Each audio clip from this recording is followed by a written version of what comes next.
Hai teman-teman, hari ini aku akan baca bab 4 yang bertajuk Satu Kenyamanan dari novel Pasangan Rahasia. Kalian bisa baca novel ini di Story On. Untuk lebih cerita menarik, jangan lupa di subscribe. Erin adalah gadis yang begitu polos dulu. Dia menyukai seorang adik kelas yang selalu tersenyum ramah padanya. Entah sejak kapan bunga dalam hati bermekaran. Dia hanya tahu bahwa kalau Calvin telah menarik perhatiannya, Erin memberanikan diri untuk menyatakan perasaan lebih dulu. Jawaban yang didapat adalah Calvin telah menjalin hubungan dengan orang lain. Sejak saat itu, dia berusaha melenyapkan perasaannya. Takdir berkata lain ketika dia melanjutkan pendidikan. Tidak seperti kisah asmara sebelumnya, yang tragis, justru Ellie mendapatkan kisah yang manis dengan teman sekelas. Dia cukup bahagia di dalam hubungan normalnya. Kebahagiaan hanya berlangsung singkat karena kehadiran Calvin menjadi rintangan baru. Bukan semata karena hati Erin yang bebal karena belum bisa melupakan cinta pertamanya, tetapi juga karena Calvin yang tidak menyukai dirinya menjalin hubungan dengan orang lain. Mungkin dari kisah cinta pertamanya akan bermula pada Calvin yang membuat dia merasakan pahit dan juga manis dalam menjalin hubungan. Jalinan itu berlangsung cukup lama, bertunas-tunas di hati Erin. Kepopuleran Calvin adalah satu pemicu hubungan mereka mulai retak. Mulanya Erin menahan diri, meyakini bahwa cinta pertamanya bukan seorang yang buruk.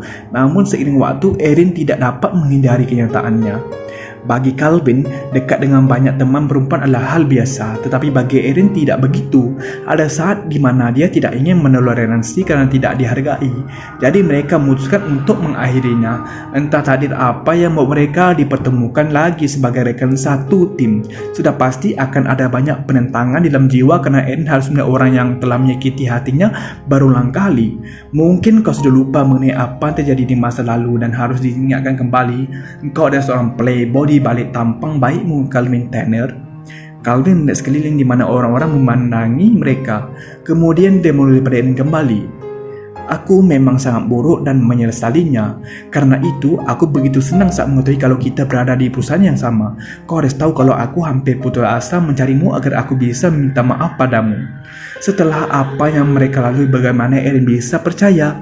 Aku tidak akan memaksamu untuk percaya. Calvin menebak arti dari raut wajah Erin dengan benar. Keadaan bas yang aman saja tadinya mendadak berhenti dan membuat penumpang harus menahan diri agar tidak terjatuh. Erin yang gerakannya lambat untuk meraih pegangan hampir saja terjatuh kalau tidak segera ditahan oleh Calvin. Pengemudi mengamati keadaan para penumpang yang baik-baik saja di bangkunya. Maaf, dalam membuat kalian semua khawatir, tidak ada hal yang buruk yang terjadi. Saya akan mengemudi dengan pelan untuk selanjutnya. Sejurus kemudian, bas bergerak kembali dan suara keluhan penumpang kian membudar. Jika semua sudah kembali ke posisi semula, berbeda dengan Calvin yang masih menahan tubuh Erin agar tidak terjatuh, tidak ingin melepaskan. Erin mematung di depan pintu apartemen, tidak dapat memahami diri sendiri. Kejadian di lambas dalam membuat dia merasa sangat bersalah. Seharusnya dia tidak membiarkan Calvin mengikutinya, atau seharusnya mereka tidak menaiki kendaraan yang sama. Saat membuka pintu, Erin langsung terkejut mendapati sang suami tengah bersandar menyambut kepulangannya. Pria itu baru selesai mandi sepertinya karena masih menggunakan jubah handuk, apalagi melihat gelas berisikan anggur mereka membuat kesedaran Erin langsung sempurna. Apa karena aku tidak ada di rumah jadi kau bisa bebas melakukan apa yang kau suka? Singkirkan wine itu dari tanganmu. Aku tidak pernah menyetujuimu untuk minum alkohol. Erin melapa gelas itu untuk dibuat isinya ke dalam wastafel, sedangkan hasil yang tidak mendapat mencegah melihat kasih terletak di lantai karena harus melangkah terburu untuk memungutnya. Hansel, kita harus bicara, teriak Erin beranjak dari dapur. Siapa pria bodoh yang terang-terangan melakukan hal itu saat dia sendiri tahu kalau istrinya tidak suka? Kau orangnya, Hansel Mechach. Hansel membelai rambut sang istri dengan lembut. Kau sudah pasti salah paham, sayang. Ellen tetap memelotot dengan kedua belah tangan di pinggangnya. Dan lihatlah, sekarang kau mabuk di depanku. Hansel tertawa, menggantungkan tas di bahunya lalu berkata, apa karena aku membagimu sayang maka aku dikatakan mabuk? Sakia Erina, bahkan aku bisa mengeja namamu dengan baik. Hansel memeluk istrinya, menghirup aroma yang begitu dia rindukan. Aku tidak meminum wine, Erin. Itu hanya minuman berwarna yang diberi pisah di mengendus. Dia mengendut di teruk leher yang tipis kainnya, rasanya manis. Erin memang tidak mencium bau menyengat apapun termasuk di tubuh suaminya.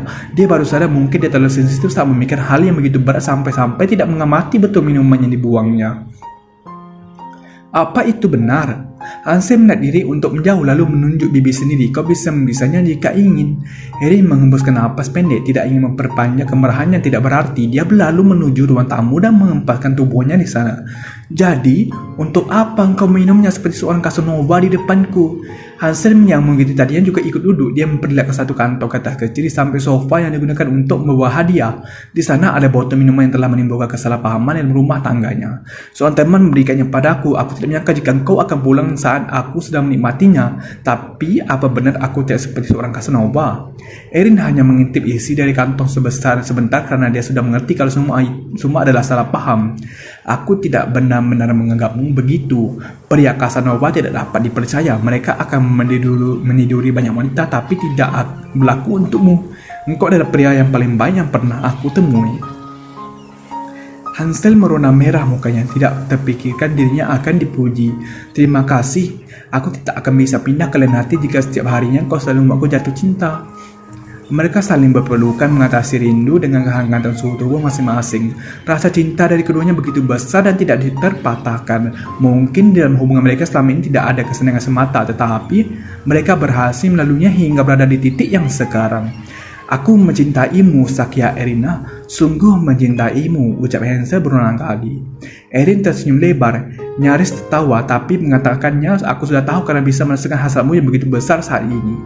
Hansel terkekeh, tidak membantah kalau dia memang sangat ingin menaklukkan istrinya. Dia sudah menunggu lama untuk kepulangan Erin. Memang dia yang telah menggoda istrinya di kantor tadi.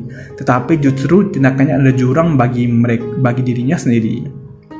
Kalau begitu, Hansel meraup tubuh istrinya untuk dibopong. Sudah seharusnya kita ke kamar agar dapat menundukkan gelora hasratku, karena kalau tidak, aku akan menjadi sangat gila.